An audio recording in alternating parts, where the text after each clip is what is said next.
ወታደር ከፊት ለፊቱ ከሚያጠቃው ጠላት ይልቅ ጎኑ አብሮ የተሰለፈ ወዳጁ የከዳለት የሚያደርሰው ጉዳት ይበልጣል ይላል።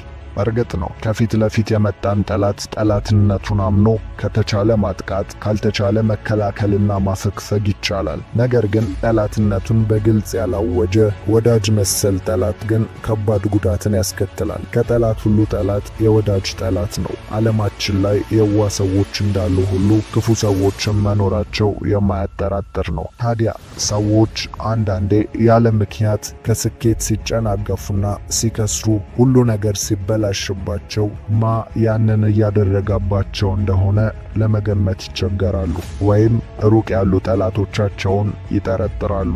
አንዳንዴ ግን ጠላታቸው ጓደኛቸው፣ ወዳጃቸው፣ ሚስጥረኛቸው ሆኖ ይገኛል። ታዲያ ይህ በህይወት ውስጥ እንዳይከሰት ትክክለኛ ጓደኛን መምረጥ አንዱ ሲሆን፣ ሁለተኛው መንገድ ደግሞ እነዚህን መርዘኛ ሰዎች መለየት ነው። ታዲያ እነዚህ መርዘኛ ሰዎች ፈለጉም አልፈለጉም የቱንም ያህል ቢያስመስሉ መደበቅ የማይችሏቸው ባህሪዎች አሉ። እነዚህን ባህሪዎች በመመልከት አጠገባችሁ ያሉትን ሰዎች መለየትና መፈተሽ፣ ራሳችሁም ላይ ይህ ባህሪ ካለ ማስወገድ ይኖርባችኋል። ስለዚህ በዛሬ ቪዲዮ የአስመሳይና የመርዘኛ ሰዎች 10 ባህሪያትን እናቀርብላችኋለን። እናንተም ስንት ይህን መሰል አስመሳይ ጓደኞች እንዳላችሁ በኮሜንት ላይ አስቀምጡልኝ። ማሳሰቢያ፣ እነዚህን ባህሪያት ስታውቁ ምናልባትም በወዳጃችሁ ላይ ስታስተውሉ በጥበብና እንደ ባለ አእምሮ ሰው የሚገባውን ብቻ እንድታደርጉ እናሳስባለን። ቪዲዮውን ላይክ በማድረግ ጀምሩት። እስካሁን ለዚህ የቁም ነገር ቻናል ቤተሰብ ካልሆናችሁ ደግመን እንድንገናኝ ሰብስክራይብ በማድረግ ቤተሰባችን ይሁኑ። ከ10 የመርዘኛና የአስመሳይ ባህሪዎች አንደኛ፣ እናንተን እንደ እድለኛ ብቻ የሚቆጥሩ ናቸው። እነዚህ አይነት ሰዎች በእናንተ ችሎታና ብቃት የማይተማመኑ ናቸው። ይልቅስ እንደዚህ አይነት ቤተሰብ ስላለው፣ እንደዚህ አይነት ነገር ስላለው፣ እድለኛ ስለሆነ እያሉ ጥረታችሁን መና የሚከቱ ናቸው። በእናንተ ስኬት አያምኑም። ይልቅ በአጋጣሚ እንደሆነላችሁ ብቻ የሚቆጥሩ ናቸው። በዚህም ምክንያት እናንተን በችሎታ በሚፈልጓችሁ ሆነ በሚያከብሯችሁ ሰዎች መካከል ሲገኙ የእናንተን የሚደንቅ ብቃትና ችሎታ አጣጥለው ይናገራሉ። የእናንተ ነገር አይጥማቸውም። ለምሳሌ እናንተ መስራት የምትችሉት ስራ ቢኖርና እድሉ በእነርሱ በኩል ቢመጣ ወይም እሱ በጥራት ይሰራዋል ተብለው ቢጠየቁ እኔ አላውቅም ወይም እኔ ግን እንትና ቢሰራው ብለው ወደ ሌላ ወደማያውቁት ሰው የሚያመዝኑ ናቸው። ስለእናንተ በፍጹም ኃላፊነት አይወስዱም ወይም አይተማመኑባችሁም። በቃ ቅድም እንዳልኩት ባጭሩ የሆነው ሁሉ የሆነው በእድል እንደሆነ ብቻ የሚያምኑ ሰዎች ናቸው። ሁለተኛ፣ በሐዘናችሁ ጊዜ እንጂ በደስታችሁ ጊዜ አብረዋችሁ የሌሉ አይነት ሰዎች ናቸው። እነዚህ አይነት ሰዎች ባህሪያቸው ጥሩ ቢመስልም እውነታው ግን እርሱ አይደለም። ሁልጊዜም ከነርሱ አንሳችሁ የነርሱን እርዳታ ስትጠይቁ ማየት ያስደስታቸዋል። በዚህም ምክንያት በሐዘናችሁና በተቸገራችሁ ጊዜ ሁልጊዜም አጠገባችሁ ይገኛሉ። የሚችሉትንም ውለታ ሊያደርጉላችሁ ይሞክራሉ። ይህ ግን እነርሱ ለእናንተ ብቸኛና ሌላ ማንም እንደሌላችሁ በሚያደርግ ስሜት ነው። ታዲያ ይህንን እርዳታ ምናልባትም ነገ እንደ ትልቅ ውለታ እናንተን የሚያስከፍሉበት ወይም የሚያስሩበት ነው። ስለዚህ በአስደናቂ መንገድ በችግራችሁ ጊዜ እንደ መልአክ ይሆንላችኋል። እስክትደነቁም ድረስ ይረዷችኋል። ችግሩ የሚፈጠረው ግን እናንተ ከዛ ሐዘንና ችግር ወጥታችሁ ወደ ደስታ መሄድ ስትጀምሩ ነው። ያን ጊዜ እነርሱን እርዳታ መጠየቅ እያቆማችሁ እንደሆነ ሲሰማቸው ከነርሱ በታች የነበራችሁት ሰዎች አሁን እኩል ወይ በልጣችሁ ስትገኙ ይቀናሉ። ዛሬም እንደ ትላንት በእነርሱ ክንድ ላይ ስታለቅሱ ብቻ እንጂ ስትስቁ ማየት አይፈልጉምና በደስታችሁ ጊዜ ከናንተ ጋር መጣላት ይጀምራሉ። ትኩረት እየሰጣችኋቸው እንዳልሆነ፣ ጣል እያረጋችኋቸው እንደሆነ መናገር ይጀምራሉ።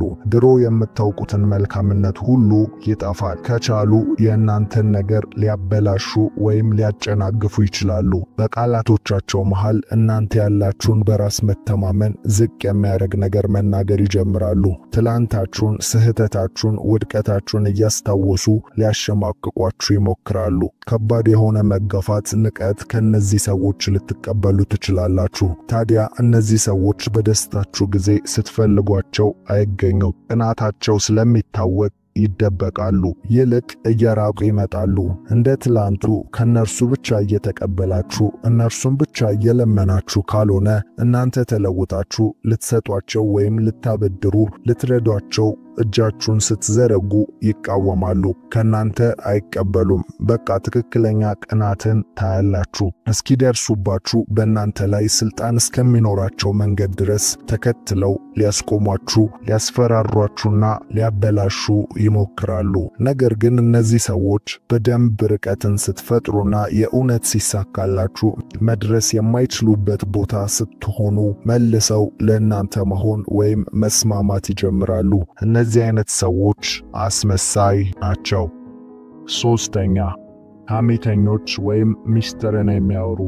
እነዚህ ሰዎች ስለ ሰው የሚያወሯችሁና የሰዎችን ሚስጥር የሚነግሯችሁ ናቸው። እንደዚህ ከሆነ ማመን የለባችሁም። ምክንያቱም ያ የሚነግሯችሁ ሰው ሚስጥር ያ ሰው እንዳትናገሩ ብሎ የነገራቸው ነውና። ስለዚህ ነገም የእናንተን ሚስጥር የአደባባይ ሆኖ ከማግኘታችሁ በፊት እነዚህን ሰዎች ለዩ። እነዚህን ሰዎች በተከታታይ ስለ ሰዎች ብቻ ከሆነ ወሬያቸው ነገ እናንተንም በሰዎች ዘንድ እንደሚቦጭቋችሁ እወቁ። ሐሜት ማለት ስለ ሰው ማውራት ማለት ሳይሆን ሰውየው ቢኖር በፊት ለፊቱ መናገር የሚከብዳችሁን ነገር ወይም መጥፎ ወሬ ማለት ነው። ስለዚህ ስለ ሰዎች ጥንካሬና ሰውየው ቢኖር በፊቱ ሊባል የሚችል ነገር ሐሜት ማለት አይደለም ማለት ነው። ስለዚህ ሐሜተኞች አሁን በተናገርኩት ትርጉም ለይታችሁ እወቋቸው። ከዛም የራሳችሁን ጥንቃቄ ማድረግ ጀምሩ።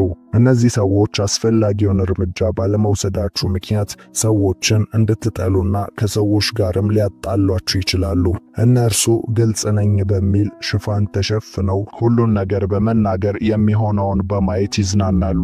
እነዚህ አይነት ሰዎች ሌላው ድፍረት የሚሰጣቸው ነገር እናንተ እንደማትናገሩ ማወቃቸው ነው። ውሸትም ይሁን እውነት ነግረዋችሁ ይህ ሚስጥር ነው ላንተ ስለሆነ ነው ነገርኩ በማለት ያስሯችኋል። ስለዚህ ሄዳችሁ እውነትነቱን እንኳን ባላወቃችሁት ነገር ስትከበቡና ስትብከነከኑ ትኖራላችሁ። ስለዚህ ሁልጊዜም ቢሆን የራሳችሁ ሚዛናዊ የሆነ ትክክለኛ ውሳኔ እንዲኖራችሁ ስለ ሰውም ሆነ ሰው የነገራቸውን ሚስጥር የሚያወሩ ሰዎችን ማመን አቁሙ። የእናንተን የግል ነገር አትዘርጉፉላቸው። ይህ ባህሪ የአስመሳይ ሰዎች ሶስተኛ ባህሪ ነው። አራተኛ፣ የእናንተን ውድ ነገር የሚንቁና የሚያጣጥሉ ናቸው። እነዚህ ሰዎች በእርግጥም በቀልድ መሰል ወይም በፉገራ ሊሆን ይችላል የሚያደርጉት፣ ነገር ግን እናንተን ያከብራችሁትን ወይም ውድ የምትሉትን ነገር መናቃቸውን ያሳያችኋል። ይህ ማለት ምናልባትም ህልምና ራእያችሁን ወይም ደግሞ እሴቶቻችሁን ሊሆን ይችላል። ህልምና ራእይ ስንል አንድ ቀን እንደ ወዳጅ ማድረግ የምትፈልጉትን ግን አሁን ባላችሁበት ሁኔታ ሊሳካ አይደለም ሊታሰብ የማይችል ነገር ነግራችኋቸው ይሆናል። በቀልድም ሆነ በፉገራ መሰል ነገር በጫውታ መሃል ነካ ሲያደርጓችሁ ወይም ሲነቅሯችሁ ትመለከታላችሁ። አንዳንዴም ስማችሁን ሁላ በዛ ባላችሁት ነገር የሚጠሯችሁና የሚያሸማቅቋችሁ ናቸው። ታዲያ እነዚህ ሰዎች ከህልምና ራእይም በላይ በእናንተ እሴት ወይም የህይወት ህግ የሚያሾፉ ናቸው። ሌላው ያከበረላችሁን እናንተን በተለየ መንገድ ይህን ነገር አልወድም ወይም አላደርግም አልፈልግም ያላችሁትን ነገር በመናቅ ሲያደርጉባችሁ እነርሱም ላይ ምንም ማድረግ እንደማትችሉ ሲያሳዩአችሁ ሲቀልዱባችሁ የሚኖሩ ናቸው። እነዚህ ሰዎች ስላወቋችሁ የእናንተን ድንበር አያከብሩም፣ ድንበራችሁን አይጠብቁም። ሁሉን ነገር ዝም ብላችሁ የምትሉና ትኩረት ፍለጋ የምታደርጉ አድርገው የሚቆጥሯችሁ፣ በሰዎች ፊትም በዛ ሐሳባቸው በጨዋታና በሳቅ መልክ የሚያሸማቅቋችሁ፣ እንደውም ሌላ ሰው ጋር የተከበራችሁትን ወይም ቦታችሁን ዝቅ የሚያደርጉ ናቸው። እንደዚህ አይነት ሰዎች ለራሳቸው ካላቸው የዘቀጠ አስተሳሰብ እናንተንም በመናቅ ራሳቸውን ለማከም የሚጥሩ፣ ወደ ወደቁበት ገደል ይዘዋችሁ ለመውረድ የሚጥሩ ናቸው። ስለዚህ እነዚህ አይነት ባህሪ ያላቸው ሰዎችን በጥበብ በማስተዋል እርምጃ ልትወስድባቸው ይገባል። ይህ ከአስመሳይ ሰዎች ባህሪ አራተኛው ነው። አምስተኛ፣ የሚፈርዱባችሁ ወይም ከመጠን በላይ የሚተቿችሁ። ይህ ባህሪ ሰዎችን እጅግ ግራ ያጋባል። ምክንያቱም አንዳንዴ ሲበሳጩባችሁና ሲተቿችሁ ለኔ ብለው ነው ብላችሁ ልታስቡ ትችላላችሁ። ግን ጓደኛና ወዳጅ ሁሉን ነገር በገደብና በትክክለኛው መንገድ ሊያደርግ ይገባዋል። ይህ ማለት የእናንተንም ሁኔታ መረዳትና ከቻለ በሚችለው ማገዝ ይገባዋል። ነገር ግን መተቸትና መፍረድ ቢያስፈልግ ትክክለኛ መንገዱን በሚያመላክት መልኩ እንጂ በዘፈቀደ መሆን የለበትም። ደግሞ የሚተችበት ሰዓትና ጊዜ መኖር አለበት። እነዚህ ሰዎች ግን በእየለቱ ሙሉ እንዳልሆናችሁ እንዲሰማችሁ የሚያደርጉና የሚያሸማቅቋችሁ ሲሆን ከነርሱ ጋር ስትሆኑ የጎዶሎነት ስሜት የሚሰማችሁ አይነት ናቸው። በቃ እነዚህ ሰዎች ከትክክለኛው አቅጣጫ ይልቅ ብዙ ሰዓትን ድክመታችሁና ስህተታችሁ ላይ አተኩረው የሚያወሩ ናቸው። አንተ እኮ እንደዚያ እያሉ በራስ መተማመናችሁን ያወርዳሉ። ይህ ለነሱ አንደኛ ሁሌም የነርሱ ጥገኛ እንድትሆኑ የሚረዳቸው ሲሆን ሌላው በእናንተ ፊት ንጹህና እንከን የሌለባቸው ሆነው እንዲታዩ ይረዳቸዋል። ስለዚህ እነዚህ አይነት ሰዎች በአቅራቢያችሁ ካሉ ወይም ወዳጆቻችሁ ከሆኑ በፍጥነት ከነርሱ ቁጥጥር ራሳችሁን አውጡ። እነርሱ እናንተን እንደራሳቸው አድርገው ሊሰሯችሁና የእነርሱ ቡችላ ሊያደርጓችሁ የሚጥሩ ናቸው። ስለዚህ በቁጥጥር ውስጥ ከመሆናችሁ በፊት ራሳችሁን ከቁጥጥር አስወጡ። ይህ ከአስመሳይና ከመርዘኛ ሰዎች ባህሪ አምስተኛው ነው።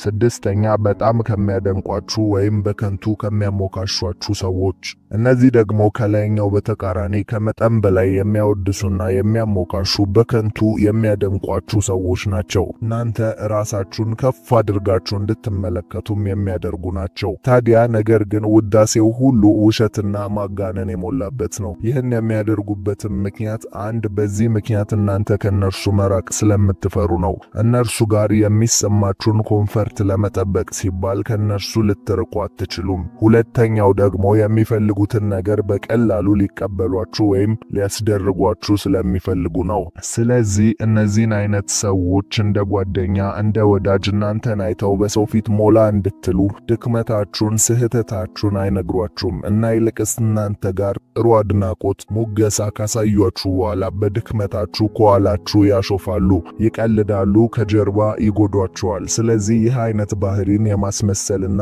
የመርዘኞች ባህሪ በመሆኑ ሲገጥማችሁ በአእምሮ የሆነ ትክክለኛ እርምጃን ልትወስዱ ይገባል። ሰባተኛ ቃል የማይጠብቁ ሰዎች። እነዚህ ሰዎች በሕይወታችሁ በአስፈላጊ ጊዜያት የማይገኙ ናቸው። የሚገቡትንም ቃል አያከብሩም ወይም አይታመኑም። ለምሳሌ ተበድረው አይከፍሉም፣ ተውሰው አይመልሱም። ታዲያ ሁሌም እናንተን በሚያስጨንቃችሁ ጉዳይ ላይ ነገሩን እንደሚፈቱትና እነርሱ ላይ እንድትጥሉት ቃል ይገባሉ። ነገር ግን ያንን ቃል አያስታውሱም። በቢዝነስ ደግሞ ተማምናችሁ ብትጀምሩ ነገር ግን ቃል ያፈርሳሉ፣ ቢዝነሱንም ይበጠብጣሉ። ብቻ በየትኛውም ሁኔታ በቃላቸው ላይ አይገኙም። እንዲህ አይነቱን ሰው ደግሞ ደጋግሞ ማመኑ የማያዋጣና የሚያከስር መሆኑን ተገንዘቡ። ሰዎች በጥቂቱ ሲታመኑ በብዙ ይሾማሉ።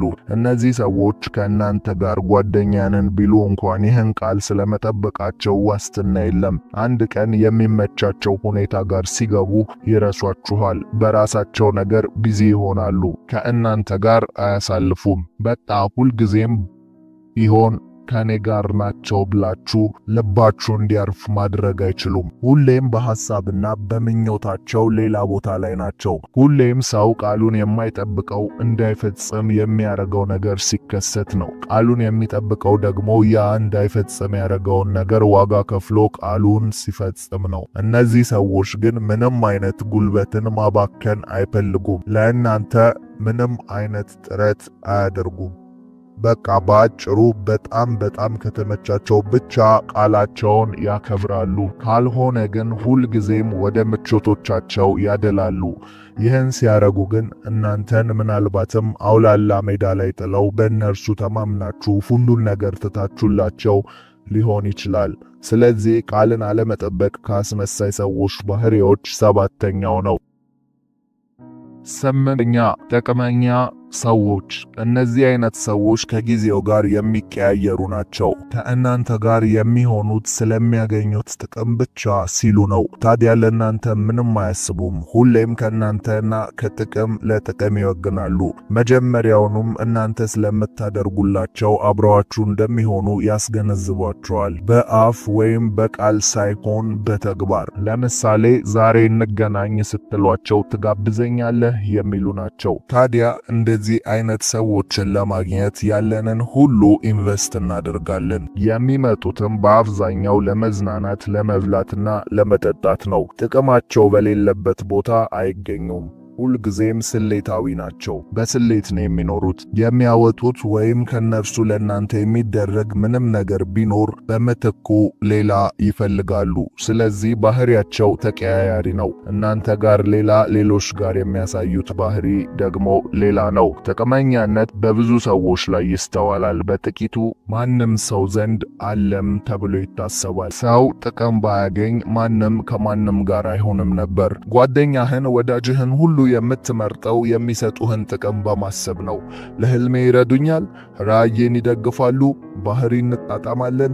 ይህ ሁሉ ጥቅምን ለማግኘት ቢሆንም ሰውኛና የተለመደ ነው። እነዚህኞቹ ግን ከዚህ በተለየ መንገድ ጥቅምን ሳይሰጡ መቀበል ላይ ብቻ የሚያተኩሩ ናቸው። ህይወታቸው የተሞላው በእንደዚህ አይነት ቀመር ነው። ምናልባትም አስተዳደግ ወይም የኖሩበት ስፍራ ወይም አካባቢ ሊሆን ይችላል። ግን ሁሌም እንደ ነጋዴ ያስባሉ። ያተርፈኛል፣ ያዋጣኛል። ሁሌም ጥያቄያቸው ይሄ ነው። ሐሳባቸውም እንደዚህ ነው። እንደዚህ አይነት ሰዎች ማመንንም ሆነ አብሮ መኖሩ ብዙ ዋጋ ሊያስከፍል ይችላል። ምክንያቱም ሁሌም እስካላችሁ ድረስ እንጂ የሐዘንና የችግር ቀን ወዳጆች አይደሉም። እነዚህ ከሁለተኛው ነጥብ ካነሷቸው ሰዎች ተቃራኒ ናቸው። እነዛ በሐዘን ኖረው የደስታ ጊዜ ሲሸሹ፣ እነዚህ ደግሞ በደስታ ጊዜ ኖረው የሐዘን ሰዓት ካጠገባቸው የሚለዩ ናቸው። ሆነም ቀረ ሁለቱም አስመሳይ ሰዎች ናቸው። ዘጠነኛ ባለፈ ህይወታችሁ የሚመዝኗችሁ። እነዚህ አይነት ሰዎች በጣም ከባድና በከፍተኛ ጥንቃቄ ከናንተ ልታርቋቸው የሚገቡ ሰዎች ናቸው። ምክንያቱም መቼም ቢሆን ተቀይራችኋል ብለው አያስቡም። እንደ ወዳጅ አንድ ቀን ዕቃ ሰርቃችሁ መሆኑን ነግራችኋቸው ቢሆን ሁሌም ኪስና ቦርሳቸውን የሚጠብቁ ናቸው። ከናንተ በላይ በኋላ ታሪካችሁ እናንተን ለማሰር ይሞክራሉ። የሚፈልጉትን ሁሉ ሊያስደርጓችሁ በድክመታችሁ መጠቀምን ይፈልጋሉ። እንዲህ አይነት ሰዎች በሰዎችም ዘንድ ክብራችሁን ይነካሉ። ስለ ራሳችሁ ስትናገሩ አላቅህም እንዴ የሚል ቃልን ያዘወትራሉ። በቀልድም ሆነ በፌዝ ባሳያቻቸው ክፍተት ይገባሉ። እውነተኛ ጠላት ናቸው። እዚህ ባህሪ ላይ ይህንን የተጠቀምኩት ከዚህ በፊት ያነሳናቸው ባህሪዎች በሙሉ ምናልባትም በቀላል እርምጃ ችግሩን አስወግዶ አብሮ መቀጠል ይቻል ይሆናል። ወይም ራሳችሁን እየጠበቃችሁ ብዙ ባለማመን ግን ካጠገባችሁ ሳታርቋቸው መቀጠል ይቻላል። ይህን አይነቶቹ ሰዎች ግን በፍጹም በዚህ መልኩ አብራቻቸው አትቀጥሉም። ምክንያቱም ዘወትር ለትላንታችሁ እስር ቤት የሚወረውሯችሁ ናቸው። እነዚህ አይነት ሰዎች ብዙ ጊዜ ጥሩ ሰሚ ስለሆኑ ሰዎች በማመን ብዙ ሚስጥርን ይዘረግፉላቸዋል። እነርሱ ግን ያንን ሰው ለመናቅና ለማንቋሸሽ ይጠቀሙበታል። ስለዚህ ድክመቴ ባላችኋቸው ነገር ሲቀልዱ ሲያሾፉ ታስተውላላችሁ። ስለዚህ እነዚህን መራቅ አማራጭ የሌለው ምርጫ ሆኖ እናገኘዋለን። ይህ ከመርዘኛ ሰዎች ባህሪ ውስጥ ዘጠነኛው ነው።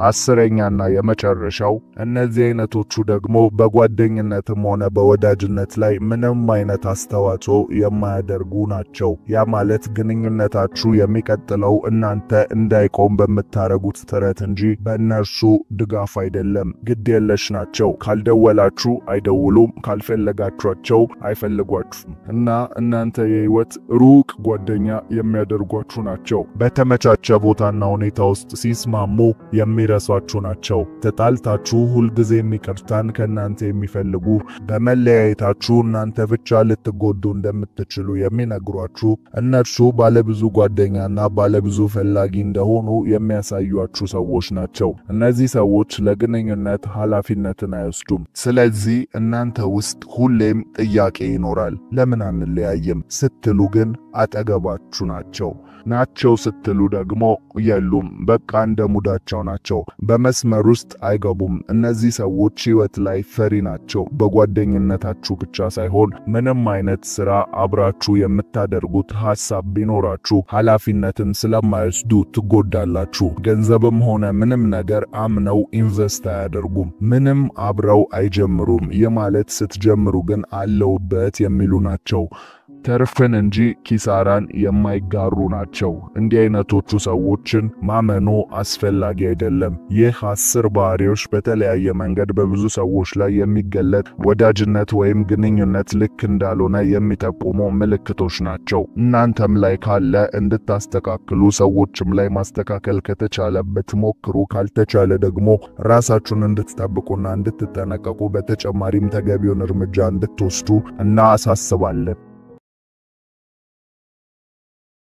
ብልህነት በብዙ መልኩ የሚመጣ ነው። ሰዎች በቀን ተቀን ልምዳቸው ራሳቸውን ይገነባሉ። ብልህ ሰዎች በተለያዩ ባህሪያት ይታወቃሉ። ሁሉም አስተዋይና በሳል ሰዎች ተመሳሳይ የሆነን ነገር ያደርጋሉ ባንልም ግን ሁሉንም የሚያመሳስላቸው ግን ባህሪያት ይገኛሉ። ብልህና አስተዋይ ሰዎች ብዙውን ጊዜ በማመዛዘን ችሎታቸውና በሚመርጡት ምርጫና ውሳኔ ይመሳሰላሉ። ብልህ ሰዎች ይሄንን ያደርጋሉ ተባብለን ከዚህ በፊት የተነጋገርን ሲሆን ዛሬ ደግሞ አስተዋይና ብልህ የሆኑ ሰዎች ጥሩና አርኪ ህይወትን ለመኖር በተለምዶ የሚያስወግዷቸውን ወይም የማያደርጓቸውን 8 ባህሪያት እንመለከታለን። ከ8ቱ ባህሪያት እናንተ ስንቱ እንዳላችሁ በኮሜንት ላይ አሳውቁኝ። መልካም ልብ ካላችሁ ቪዲዮውን ለብዙ ሰው እንዲደርስ ላይክ በማድረግ ይተባበሩ። ለዚህ የቁም ነገር ቻናል አዲስ ከሆኑ ደግሞ ሰብስክራይብ በማድረግ ቤተሰባችን ይሁኑ። ሁሉም ሰው ብልህ ሰው አይደለም። ማንም ሰው ግን ብልህ ሰው መሆን ይችላል። የሚያስፈልገው ውሳኔና ምርጫ፣ ራስን ለማሳደግ ያለ ቁርጥ ውሳኔ ብቻ ነው።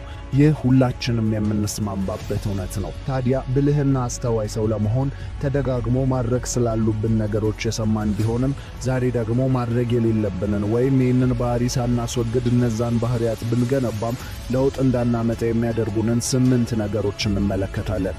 ከነዚህ 8 ነገሮች ብልህ ሰዎች ራሳቸውን ይቆጥባሉ። አንደኛ፣ አላስፈላጊ ኃላፊነቶች። በእርግጥ በተደጋጋሚ በሳልና ብልህ አስተዋይ ሰዎች ኃላፊነትን እንደማይሸሹ ወይም የመቀበል ዝንባሌ እንዳላቸው የታወቀ ቢሆንም ነገር ግን ሁሉንም ኃላፊነቶች ግን ያግበሰብሳሉ ማለት ግን እንዳልሆነ ልብ በሉ። በህይወት ውስጥ እንደ ጊዜውና እንደ ወቅቱ የሆኑ ኃላፊነቶች በህይወታችን ላይ ማጋጠማቸው የማይቀር ነው።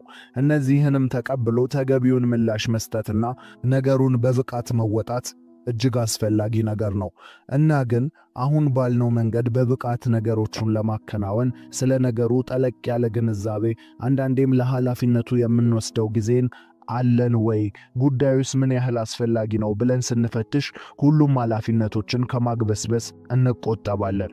ለዚህ ነው ብልህ ሰዎች ሁሉንም እችላለሁና አደርጋለሁ ብለው የማይቀበሉት። ነገር ግን ከማንኛውም ሰው ይልቅ ለኃላፊነት እነርሱ የበለጠ ይታመናሉ። ምክንያቱም ኃላፊነትን ሲቀበሉ በጥልቀት ተመልክተውና አመዛዝነው ነው። በዚህም ምክንያት ለኃላፊነቱ ይመጥናሉ ወይንም በበቂ ሁኔታ ይወጡታል። ሞኞች ግን ሁሉንም ነገር በአይነ ህሊና ብቻ እየሳሉ አደርጋለሁና እሰራለሁ ብቻ በሚል ወሬ ይታወቃሉ። ለመታመንም የሚመረጡ አይደሉም። ምክንያቱም እነርሱ ስለ ነገሩ አውቀው ሳይሆን ሁሉንም በስሜት ብቻ ስለሚናገሩ ነው። ስለዚህ ብልሆች ሁሌም ካላስፈላጊ ኃላፊነቶች ራሳቸውን ይቆጥባሉ። ሁለተኛ፣ ትርጉም የለሽ ግንኙነቶች። አስተዋይ ሰዎች በሚያደርጓቸው ግንኙነቶች እጅግ መራጮች ናቸው። አላስፈላጊ ግንኙነቶችን ያስወግዳሉ። ከማያውቋቸው ሰዎች ጋር መጠነኛ ንግግርን ማድረግን ይመርጣሉ። እንደ ሐሜት፣ ወሬና ትርጉም የማይሰጡ ንግግሮችን ከማድረግ ራሳቸውን ይቆጥባሉ። ያልተጨበጡ ጉዳዮችን ከማውራት፣ በአንድ ሰው የግል ጉዳይም ገብቶ ከመፈትፈት ይቆጠባሉ። በአጠቃላይ ቁም ነገር በሌላቸው ንግግሮች ወይንም ግንኙነቶች መሳተፍም ሆነ ጊዜያቸውን ማሳለፍ አይፈልጉም። ይልቅስ በግንኙነታቸው ውስጥ ዕውቀትን የሚጨምርላቸውና አእምሮአቸውን የሚያሰፉ ዓላማ ያለው ውይይቶችን ማድረግ ይመርጣሉ። ይህ ብቸኛ ስለመሆን ወይም የማያውቁትን ሰው ስለ ዓላማ ማናገር አይደለም። ይህ የሚያተኩረው በየትኛውም ግንኙነት ውስጥ ለእናንተ ስለሚሰጠው ለወደፊትና ለህልማችሁ ስለሚያደርገው አበርክቶት ነው። የማይጠቅማችሁ ሰፈር አትዋሉ። ለዚህ ነው ብልህና አስተዋይ ሰዎች ሁል ጊዜም ከማን ጋር ውለው የማንና አይነት ባህሪ ወይም ከማን ጋር ኢነርጂ መለዋወጥ እንዳለባቸው ቆም ብለው የሚያስቡት። ወደዳችሁም ጠላችሁም ከሰው ጋር ጊዜ እስካሳለፋችሁ ድረስ ከናንተ ወደ እርሱ ከርሱም ወደ እናንተ የሚጋባ ኢነርጂ ይኖራል። ስለዚህ በግንኙነት ውስጥ ብልህና አስተዋይ ሰዎች በመራጭነታቸው የታወቁ ናቸው።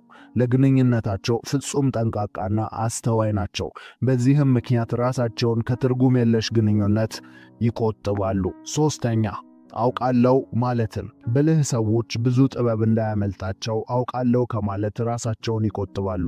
በዚህም ምክንያት የሁል ጊዜም ተማሪ ናቸው።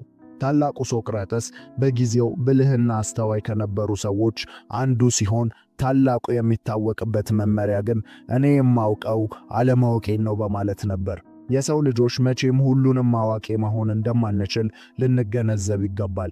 ስለዚህ ሁሌም የተማሪነት ልቦና ልንይዝ ክፍት የሆነ አእምሮ ልናዘጋጅ ይገባል። ከትንሹም ከትልቁም የምንማረው ነገር እንዳለ ልናስብ ይገባል። ለአዳዲስም ሆነ ለፈጠራ ነገሮች ለመማር ዝግጁ የሆነ አእምሮ ተመራጭ ነው። አውቃለሁ ብሎ ራሱ ላይ ትልቁን ደጅ የዘጋ ሰው ዘወትር በነበረበት ሲረግጥ ሲከርም እንመለከተዋለን። እናንተ ግን የተለየን ነገር መላመድም ሆነ ማወቅን አትፍሩ። ይህ የተፈጥሮም ሆነ የፈጣሪ ስጦታ ነው። ዕውቀታችን አንዴ የሚገነባና የማይቀየር ቢሆን ኖሮ ገና ስንፈጠር በቂና አስፈላጊ ዕውቀትን ይዘን ሌላው ባላስፈለገን ነበር። ነገር ግን ስንፈጠር ንጹህና ለመማር የተዘጋጀ አእምሮ ይዘን ተወልደናል። ግን አሁን አውቄያለሁና አልቀይርም የምትሉት ዕውቀት ሁሉ በዚህ ምድር ከመጣን በኋላ የገነባነው መሆኑን አትርሱ። ይህ ምንን ይነግረናል? እኛ ማለት የዕድሜ ልክ ተማሪዎች መሆናችንን ነው። ከሕይወት ትምህርት ቤት የምንመረቀው በሞት ብቻ መሆኑን ተገንዘቡ። እስከዚያ ግን ሁሌም ዝግጁ የሆነ ክፍት ልቦናን አዘጋጁ። ብልህ ሰዎች ለዚህ ነው አውቃለሁ ከማለት ራሳቸውን የሚቆጥቡት። በዚህም ባህሪያቸው ዘወትር ራሳቸውን ሲያሻሽሉና ትላንት ከነበሩበት ሁልጊዜም አንድ እርምጃ ወደፊት ሲቀርቡ ይታያሉ። 40 ዓመት አንድን ሥራ የሠራ ሰው ስንት ዓመት የሥራ ልምድ ያለው ይመስላችኋል? መልሱ ግልጽ ነው። ቢበዛ 1 ዓመት የሥራ ልምድ አለው ልንል እንችላለን። ምክንያቱም ያቺን 1 ዓመት ነው 40 ዓመት የደጋገማት ሌላ ዕውቀትና ራሱን ሲያሻሽል ስላልተገኘ። ስለዚህ ሁሌም ይህንን ተገንዘቡ። አሸናፊ ስኬታማና ብልህ ሰዎች ለመጪው ጊዜ ራሳቸውን የሚያዘጋጁ ናቸው። ዓለም ቴክኖሎጂ ከምናስበው በላይ በፍጥነት እየተጓዘ መሆኑን ተገንዘቡ። ከዚህ ፍጥነት ጋር ራሳችሁን ለማስጓዝ ምን ያህል ዝግጁ ናችሁ? በዛው ልክ ደግሞ በማስተዋልና በጥበብ እንጂ የመጣልንን ሁሉ መቀበል አለብን ማለት አይደለም። ስለዚህ ብልህ አውቃለሁ ከማለት ራሱን ይቆጥባል፣ የሚያውቀውንም ነገር ይመረምራል። አራተኛ ከስሜታዊ ውሳኔ። ምንም እንኳን እነርሱ እንደ ሰው ስሜት ቢሰማቸውም ነገር ግን ስሜታቸው ወይም በጊዜው የተፈጠረ ደመነፍስ የማስተዋል አቅማቸውን እንዲገድለው አይፈቅዱም። ብልህ ሰዎች ለውሳኔ የዘገዩ የፈጠኑም አይደሉም። ምክንያቱም ሁሉንም ነገር በማመዛዘን ስለሚያከናውኑት ነው። ጤነኛ ከመሆን ምልክቶች ዋነኛው በጊዜው ተገቢው ስሜት ሲሰማን መሆኑ ግልጽ ነው። በሚያናድድ ነገር መሳቅ፣ በሚያስቅ ነገር ማልቀስ ይህ የተፈጥሯዊ ሥርዓት አይደለም፣ ሳይኮሎጂካል ችግር ወይም በዚህ ጊዜ አንድ የአእምሮ ክፍተት እንደሆነ ይነገራል። ስለዚህ ስሜት ጤነኛ ነው ካልን ብልህ ሰዎች ስሜታቸውን እንዴት ያስተናግዱታል የሚለው ነው ከኛ የሚለየው። ይህ ትልቅ ጥያቄን ስናነሳ ሁልጊዜም ብልህና አስተዋይ ሰዎች ስሜታዊነታቸው በማስተዋል የማሰብ ችሎታቸውን እንዳያደበዝዝ ወይንም የውሳኔ አሰጣጥ ሂደታቸውን እንዳያዛባ ያደርጋሉ እያልን ነው። ይህንን ተግባራዊ ለማድረግ በስሜት ውስጥ እንደሆኑ በተሰማቸው ጊዜ ለራሳቸው ከውሳኔ በፊት ጊዜ ይወስዳሉ። አንድ በተደረገ ጥናት በትንሹ አንድ ጉዳይ ከተፈጠረ በኋላ ለራሳችሁ 48 ሰዓታትን ብትሰጡት በነገሩ ላይ ትክክለኛና አስፈላጊ ውሳኔን መወሰን ያስችላችኋል ይላል። ይህም የሆነበት ምክንያት ነገሩ ከተፈጠረበት ጊዜ አንስቶ እስከ 48 ሰዓቱ ድረስ የተፈጠሩት ስሜቶችን ማራገፍና ነገሩን አመዛዝኖ ለመወሰን የሚያስችለውን የአእምሮአችሁን ክፍል ማዳበር ስለምትችሉ ነው። ስለዚህ ብልህ ሰዎች ሁልጊዜም በስሜታዊነት ከሚሰጥ ውሳኔ ራሳቸውን ይቆጥባሉ። አምስተኛ ከመፍረድ። ሁልጊዜም በሳልና ብልህ ሰዎች ለፍርድ አይቸኩሉም። ምክንያቱም ሁሉም ሰው ምንም ሊሰራ እንደሚችል ያምናሉ። ቦታው ላይ ሆነን ማየት እስካልቻልን ድረስ በማንም ላይ ከመፍረድ መቆጠብ ይገባናል። ይህም ከአላስፈላጊ ትችቶችና ወቀሳዎች፣ ከዝም ብሎም ወሬና አስተያየቶች ራስን ማስጠበቅ ያስችለናል። በዚህም በዚያ እየተሳተፈ በሰዎች ላይ ሲፈርድ አይገኝም። ብልህ ሰው ሌላ ይህንን የሚያደርግበት ምክንያት ደግሞ የሰው ልጅ ስላለው የዕውቀት ውስንነት ጠንቅቆ የተረዳ ነው። መጀመሪያ እንዳነሳ ነው ሁሉንም አውቃለሁ የሚል ሰው ባለመሆኑ ምክንያት በማንም ላይ ከመፍረድ ይቆጠባል። የማያውቅ ሰው ባላረጋገጠው አይፈርድምና። ስለዚህ ብልህ ሰው በተጨማሪም ለሰዎች ያዝናል። ይበልጡንም ለመረዳት ምንም ያርጉ ምን በምን ምክንያት ሊያደርጉት እንደቻሉ ለመረዳትና ለማገዝ እንጂ ከጀርባ ሆኖ በሐሜት ሰዎችን ሲተች አይገኝም። ይህም የአስተዋይ ሰው አንዱ ባህሪ አጉልቶ ያሳየናል። ያም ሁልጊዜም ብልህ ሰው ለውጥ ማምጣት በሚችልበት ቦታ ላይ፣ ለውጥ ማምጣት በሚችልበት መንገድ ላይ እንጂ ለውጥ ማምጣት በማይችላቸው ርዕሰ ጉዳዮች ላይ ባለመሳተፍ ራሱን ይቆጥባል። ይህም ብልህን ሰው ሁሌም የመፍትሄ ሰው ያደርገዋል።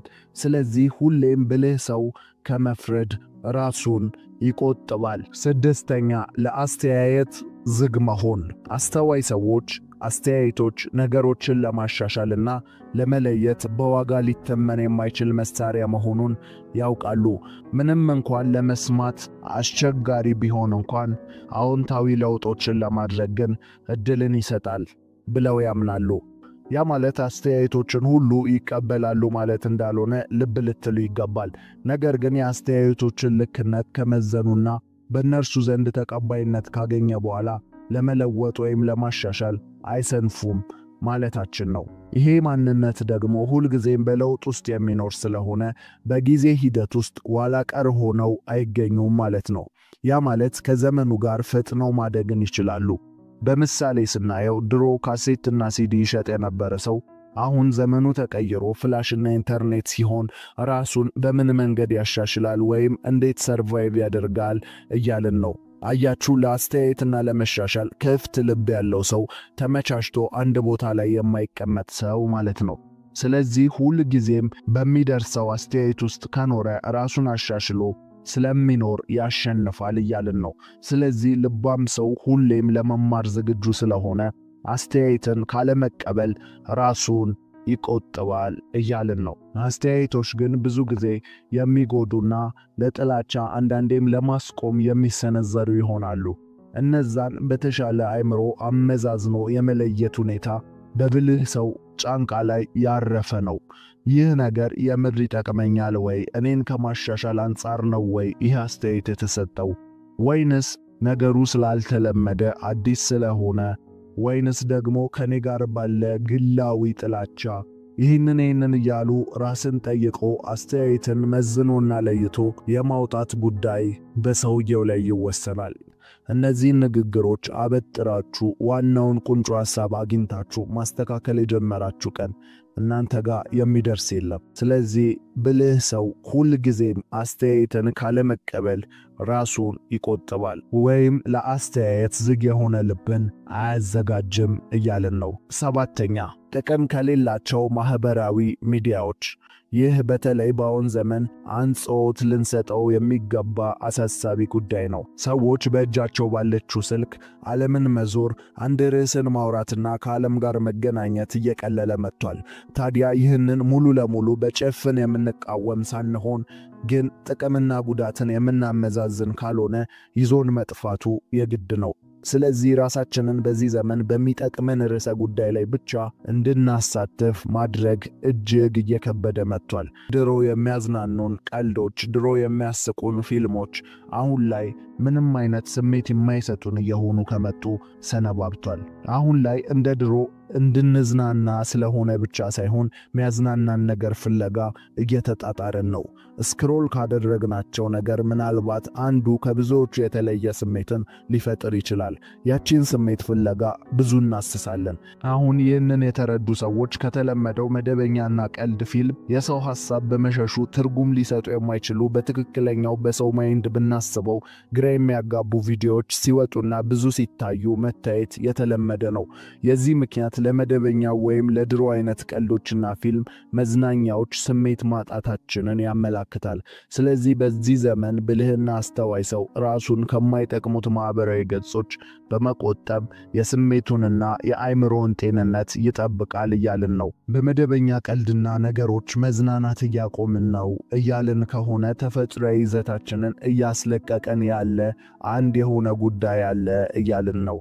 ከጊዜ ወደ ጊዜ የሰው ልጅ የኮንሲስታንሲ መጠን፣ የሰው ልጅ የማሰብ አቅምና የሰው ልጅ የመስራት አቅም የተወሰኑት እየጨመረ ሲሄድ የተወሰኑት ግን በከፍተኛ ሁኔታ የአብዛኛው ሰው ቁጥር እየተዳከመና እየቀነሰ መጥቷል። ስለዚህ እነዚህ የማህበራዊ ሚዲያዎች እኛ ላይ ትክክለኛ የሆነ የጤና ጉዳቶችን በአእምሮአችን ላይ ያደረሱ እንደሆነ ልንረዳ ይገባል። ስለዚህ በትክክል ነገሮቹን ማመዛዘን የምትችሉበትና ለራሳችሁ የሚጠቅመውን ነገር ብቻ ከዛ ነገር ላይ ለመውሰድ ብትሞክሩ በዚህ ዘመን የራሳችሁን ጤንነትና በአጭሩ ብልህ ሰው እና አስተዋይ ሰው ራሱን ከማይጠቅሙት ማህበራዊ ገጾች በመቆጠብ የአእምሮንና የስሜቱን ጤንነት ይጠብቃል ማለት እንችላለን። የመጨረሻውና ስምንተኛው እዚህም እዚያም ከማለት ራሱን ይቆጥባል። ይህ የብልህ ሰው ትኩረት አጠባበቅ ነው። የምንመለከተው ብልህ ሰው ፍጹም የሆነ ንጹህ የሆነ ትኩረትን ይለማመዳል እያልን ነው። ለሰው ልጅ ስኬት ወሳኝ ከሆኑ ነጥቦች ዋነኛው ትኩረት መሆኑን ተገንዘቡ። ትኩረት የሌለው ሰው የሚይዘውና የሚጨብጠውን ያጣ ሰው ነው። ብልህ ሰው ግን በሕይወቱ ውስጥ ነገሮችን በልዩ ትኩረት ያከናውናል። ሲበላ ስለ ምግብ፣ ሲሰራ ስለ ስራው፣ ሲተኛ ስለ እረፍቱ ብቻ ያስባል ወይም እዛ ነገር ላይ ትኩረት ያደርጋል። ካልተጨበጠ ሕይወት ራሱን ይጠብቃል። ሁሌም ያየው ሁሉ የሚያምረው እዚህም እዚያም የሚሯሯጥ አይደለም። ሰው ሁሉ ያበላል ወዳለው ግር ብሎ አይጓዝም። መንገዱን በትጋትና በትኩረት መሄድን ይመርጣል። በራሱ እንጂ በሰዎች ዕቅድ አይመራም። ስለዚህ ምን፣ እንዴት፣ በምን ያህል ጊዜ ማከናወን እንዳለበት ያውቃል። ያም ትኩረት ይባላል። ስለዚህ ብልህ ሰው እዚህም እዚያም ከማለት ራሱን ይጠብቃል። ሰባቱ የጥበብ ሕጎች። እነዚህ ብልህ የሆኑ አስተሳሰቦች ሕይወትህን ይቀይሩታል። በጥንታዊው ዘመን ብቅ ያሉት የጥንት ፈላስፋዎች በዓለም ላይ እስካሁን ካወቅናቸው ጥቂት ምርጥ አዋቂ መሃል ይጠቀሳሉ። ከአርስቶትል እስከ ዜኖ ድረስ በዚህ ጊዜ ውስጥ የተንጸባረቀው ጥልቅ የሆነ የማሰብ ችሎታ ከወቅቱ አስተሳሰብ የቀደመ ነበር። ሐሳቦቻቸውና መርሆቻቸው እስከ ዛሬ ድረስ ትልቅ ዋጋ አላቸው። እናም የአስተሳሰብ ደረጃህን ከፍ ለማድረግ እነዚህን 7 የጥበብ ሕጎች በጥሞና አድምጣቸው።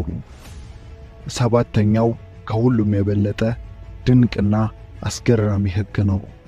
7ቱ የጥበብ ሕጎች። አንደኛ፣ አድማስህን አስፋ። አጥናፈ ሰማይ በግድግዳ ከተከለለው መኖሪያ በጣም እጅጉን የላቀ ነው። ከአድማስ ባሻገር ያለውን የሚያውቁት ከምቾት ቀጠናቸውና ቤታቸውን ለመውጣት የሚደፍሩ ብቻ ናቸው። አካባቢህን መለወጥ አስተሳሰብህን ሊለውጥ ይችላል። ሴኔካ እንደተናገረው ሰማይን የሚያበሩትን ከዋክብት ተመልከት፣ አንዳቸውም በአንድ ቦታ አይቆዩም። የተሻሻለ ጥበብንና የግል እድገትን በእውነት የምትፈልግ ከሆነ ከከበበ ድንበር ማለፍ ይኖርብሃል። ይህም ወደ ሌላ ቦታ መቀየር፣ መጓዝም ሊሆን ይችላል። በሄድክ ቁጥር ብዙ ታገኛለህ። ስለዚህ አትፍራ። ኃላፊነትን መውሰድ አትሽሽ። ገበሬ አምኖ በእጁ ያለውን ዘር በመሬት ላይ ይበትናል። ነገ ብዙ ሆኖ እንደሚያጭደው ትልቅ ተስፋ አለው። መጓዝን፣ አይምሮህን አዲስ ነገርን ማስለመድን አትፍራ። ዓለም አንተ የምታውቃት ብቻ አይደለችም። ስለዚህ በሐሳብህም በሕይወትህም ወጣ ብለህ ማሰብን፣ ወጣ ብለህ መኖርን አትፍራ። አድማስህን አስፋ። ሁለተኛ፣ የሞኝ ወርቅ። በአካባቢያችን ያሉ በጣም ሞኝ የምንላቸው ሰዎች ዋጋቸውን በራሳቸው ላይ ሳይሆን በሀብታቸው ላይ ያደርጋሉ። ገንዘብ ጥበብን ሊገዛ አይችልም እና ከገደብ ያለፈ ስግብግብነት ማንንም ሰው በጊዜ ሂደት ያጠፋዋል። ኢፒኩረስ ይህንን በአጭሩ እንዲህ ሲል ገልጿል። ትንሽ ነገር ካልበቃህ ምንም ነገር አይበቃህም። ልህቀትህንና በጎነትህን በመገንባት ላይ አተኩር። ገንዘብ በሕይወት ውስጥ ያንተ የሕይወት ውጤት ሳይሆን መሳሪያ ብቻ መሆኑን ተገንዘብ። በገንዘብ ላይ ብቻ የሚያተኩሩ ሰዎች ሌሎች መዋቅሮቻቸውን እንዲያፈርሱ ያደርጋሉ። ይህም ልክ በአሸዋ ላይ እንደተገነባ መሰረት የለሽ ቤት ሆኖ ይፈርሳል፣ ረጅምም ዕድሜ አይኖረውም። ስለዚህ የሞኝ ወርቅን አስወግዱ። መገንባት ያለባችሁን ዋጋችሁን በተከበረው በራሳችሁ ማንነት ላይ ገንቡ። እናንተ ሰዎች ናችሁ። እናንተ የተከበራችሁ ናችሁ። ስለዚህ ዋጋችሁንም ሆነ የሰውን ዋጋ በቁሳዊ ነገር አትለኩ።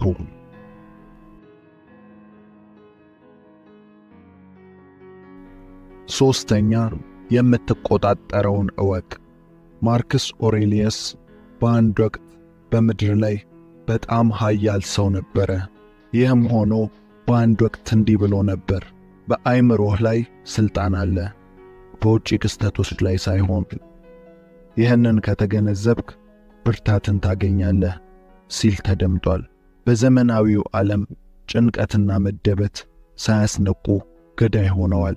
መቆጣጠር በማትችላቸው ነገሮች ላይ መዋዠቅ ከጀመርክ ሕይወትህ በሕይወት እያለ ያከትማል። እውነተኛ እድገትን ማድረግ ከፈለክ የማትችለውን ተቀበል። እናም ኃይልህንና ትኩረትህን መቀየር በምትችለው ነገር ላይ ብቻ አድርግ። ሁልጊዜም ችግር ሲገጥምህ በሶስት መንገድ ያው። አንደኛ፣ መስተካከል ይችላሉ ወይ? ሁለተኛ፣ መስተካከል አይችልም ወይ? ሶስተኛ፣ ጊዜ ይፈታዋል ወይ? ታዲያ ከሶስቱ የመጀመሪያው ላይ ብቻ ከሆንክ የተፈጠረውን ችግር ለመፍታት እርምጃ ውሰድ። ሁለቱ ላይ ከሆንክ ግን ካንተ ቁጥጥር በላይ ነውና መልቀቅን ተማር። ገመዱ ከእጅ ለመውጣት እያሳመመህ ከሆነ ልቀቀው። ቀስ በቀስ ገዝግዞ ማስለቀቁ አይቀርምና። ስለዚህ እንደ አንድ ብልህ ሰው የምትቆጣጠረውንና የማትቆጣጠረውን ነገር ለይ።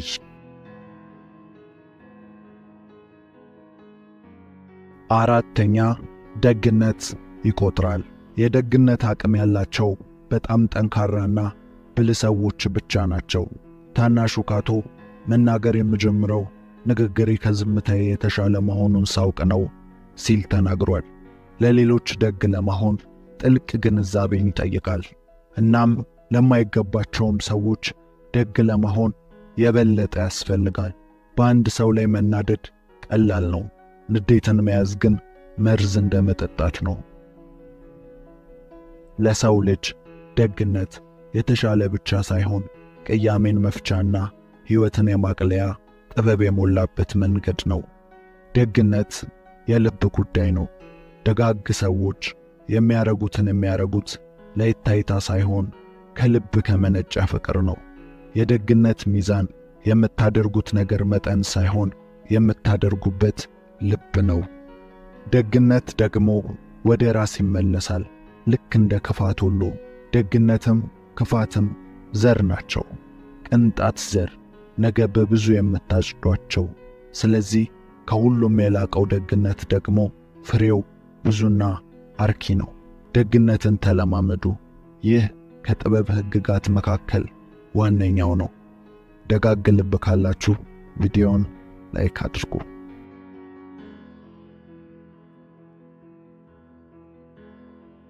አምስተኛ፣ ለእውነተኛ ጓደኝነት ዋጋ ስጥ። ጓደኝነት በሕይወት ውስጥ በጣም ቆንጆ ከሆኑት ነገሮች መካከል አንዱ ነው። ምክንያቱም ራስህን በዚህ መስመር ላይ ካስቀመጥከው የታሪክህን አሳፋሪ ክፍሎች ሳይቀር ካካፈልክ ጓደኝነት ትክክለኛ ጣዕሙን ያገኛል። ይህንን ስሜታዊ እኩልነት እንዲህ በማለት ተናግረውታል። ጓደኝነት ደስታን ያሻሽላል፣ እናም መከራን ያስወግዳል። ደስታን በእጥፍ ይጨምራል፣ ሐዘንን ደግሞ ይከፋፍላል። የጓደኝነት ትርጉም የጋራ መተማመንና ተግባቦት ነው። ስለዚህ ምርጥ ሕይወትን መኖር ከፈለክ ለጓደኝነት ዋጋ ስጥ። እናም እምነት ልትጥልባቸው በምትችላቸው ሰዎች ላይ አተኩር። ጓደኝነት በዛው ልክ የመወራረስና የመመሳሰል ሕግ ነው። ጓደኝነት በጥንቃቄ ካልመረጥ አደጋ ላይ ትወድቃለህ። ምክንያቱም ቢላ ቢላን እንደሚስል ጓደኛም ጓደኛውን ይስላልና። አንተ የ5 ጓደኞች ውጤት ነህ ይባላል። ይህ በከፊል እውነት ነው። ሰው የሚመስለው አካባቢውን፣ ሰፈሩን፣ ያደገበትንና የዋለበትን ነው። ስለዚህ የምትውልበትን ጓደኞችህን በጥንቃቄ ምረጥ። በተመሳሳይ ራዕይ፣ ሐሳብና ምኞት ካላቸው ሰዎች ጋር ተቀራረብ። ለጓደኝነት ዋጋ ክፈል። የጓደኝነትን ዋጋ ተረዳ።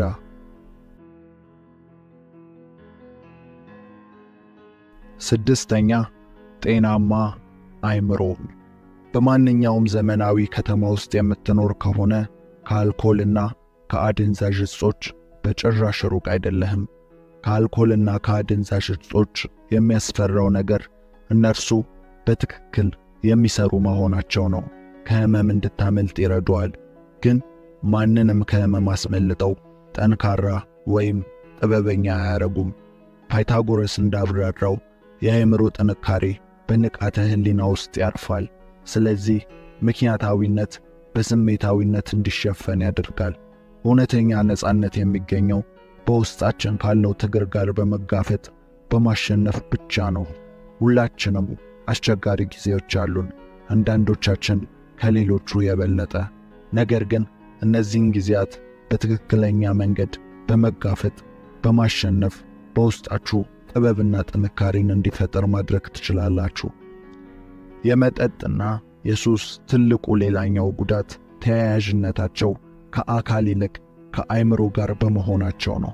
በቀጥታ የሰውን የማሰብ፣ የማገናዘብ፣ የማስተዋል ችሎታው ላይ፣ የውሳኔ ብቃቱ ላይ ተጽዕኖን ያሳድራሉ። የሰው ሰውነት ማለትም ከእንስሳ የሚለየው ባህሪ ዋነኛው ለሳይንስም ለምንም የከበደው የአእምሮና የአንጎሉ አወቃቀሩ ነው። አንጎል በረቂቅና በሚያስገርም ፍጥነትና አሰራር ለሰውነታችን ትዕዛዝ አስተላላፊ ነው። ታዲያ እነዚህ ባዕድ ሱሶች በቀጥታ ወደዚህ ክፍል በመሄድ የማዳከምን ሥራ፣ በአግባቡ ሥራውን እንዳያከናውን የማድረግን ሥራ ይሠራሉ። ነገር ግን ከጥበብ ሕጎች ደግሞ ዋነኛው የአእምሮን ጤና መጠበቅ ነው። ጤናማ አእምሮ ከጥበብ ሕጎች መካከል ዋነኛው ነው። 7ኛና የመጨረሻው ይህ ሕይወት የአንተ ነው። ይህ ሕይወት የአንተ ኃላፊነት እንደሆነ በተቀበልክበት ቅስፈት ማንም ሊያድንህ እንደማይመጣ፣ በሕይወትህም ለተከሰተው ምንም አይነት ሁኔታ ማንም ተጠያቂ እንደማይሆን መገንዘብ ትጀምራለህ። ይህ ሕይወትን በተለየ ሁኔታ መረዳት እንድትጀምር ያስገድድሃል። የሕይወት ትልቁ ድል ራስን ማሸነፍ ነው። በራስ መሸነፍ ከሁሉም በላይ አሳፋሪና አስነዋሪ ነገር ነው። ነገሮችን በተሳሳተ ሁኔታ ሊጓዙ ይችላሉ። ነገር ግን ለዚህ ሰዎችን መውቀስ ወይም ማሳበብና ሰበብን መፍጠር የአንተ የአስተሳሰብ ሁኔታ ይመርዘዋል። ሰዎች በየቤታቸው ተቀምጠው የቀሩት ለነርሱ ሕይወት ሌሎችን ተጠያቂ ያደረጉ ስለሆነ ነው። የሰው ልጅ ከፈለገ ታምረኛ፣ ከፈለገ ደግሞ ሰበበኛ ነው። ሰዎች የየራሳቸውን ሕይወት ኃላፊነት ሲረከቡ እድልን ከመጠበቅ እድልን መፍጠር ይጀምራሉ። ሰዎች ሕይወታቸውን አምነው ሲቀበሉ ለስኬትም ለውድቀትም የሚሆንን ጠንካራ ስነ ልቦናን ያዳብራሉ። ስለዚህ ከሁሉ የሚልቀው ሕግ ይህ ነው። የተፈጠርከው ላንተ የራስህ ነፍስ ተሰጥቶክ ነው። የሌላ ሰው ሕይወትን አትጨርስ። የራስህን ሕይወት መኖር ጀምር። አንተ የቤተሰብህ የዘር ሐረግ አስቀጣይ። አንተ እናትና አባትህን አይደለህም። የቤተሰብህ የሆነ ነገር ተሸካሚ አይደለህም። የእነርሱ ሕይወት ሕልምና ራዕይ ለማስቀጠል የተፈጠርክ አይደለህም። አንተ ስትወለድ ልክ እንደነርሱ ሌላ ሰው ነህ። የራስ መንገድ፣ የራስ ዱካ፣ ህልም፣ ራዕይ፣ የተፈጠርክበት ዓላማ ያለህ አንተ ሌላ ሙሉ ሰው ነህ። እነርሱም ሌላ ሙሉ ሰው ናቸው። በቃ ይህንን ስትረዳ ከሰው መንገድ ወጥተህ የራስህን መንገድ መኖር ትጀምራለህ። እነዚህ 7 የጥበብ ሕጎች በየትኛውም ሕይወትና ጊዜ ላይ ይጠቅሟችኋል። ጆሲ ነበርኩ። ከተመቻችሁ ላይክ፣ እስካሁን ቤተሰብ ካልሆናችሁ ደግመን እንድንገናኝ ሰብስክራይብ በማድረግ ቤተሰባችን ይሁኑ። እናመሰግናለን።